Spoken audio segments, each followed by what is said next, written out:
Hinay naman ang pahayag ni Senate President Chis Escudero na matigas ang ulo ng Kamara. Sinabi ng huli na hindi sila nagpapahirap at gusto lang daw nila simulan agad o forthwith ang impeachment trial.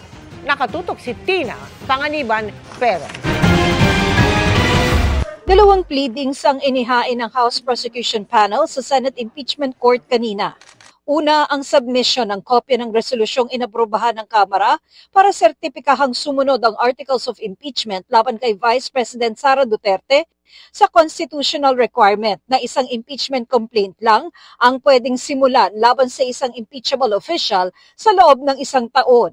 We have our legal basis and factual basis to say na it was constitutional to begin with po.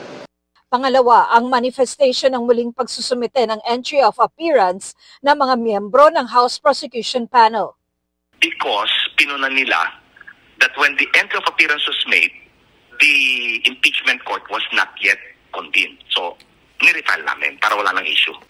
Binigyan din ng House Prosecution Panel ng kopya ng pleadings ang mga abogado ng bise. Sinagot naman ng Kamara ang puna ni Impeachment Court Presiding Officer Chis Escudero na matigas ang kanilang ulo at ginagawang mahirap ang mga proseso dahil ayaw tanggapin ang ibinalik na Articles of Impeachment at ibang dokumento. Hindi naman kami nagpapahirap. Kaya hindi pa matanggap ng House because there was a motion approved sa plenary. Doon naman sa entry of appearance, again, pinapaliwanag natin, wala naman tinanggihan. Hindi nga lang kasi nagpakilala ng maayos ang mensahero kung ano yung binibigay nila sa House na dokumento. Hindi naman sinabi kung entry of appearance to o para saan. Ang gusto natin, isang trial na magawa forthwith.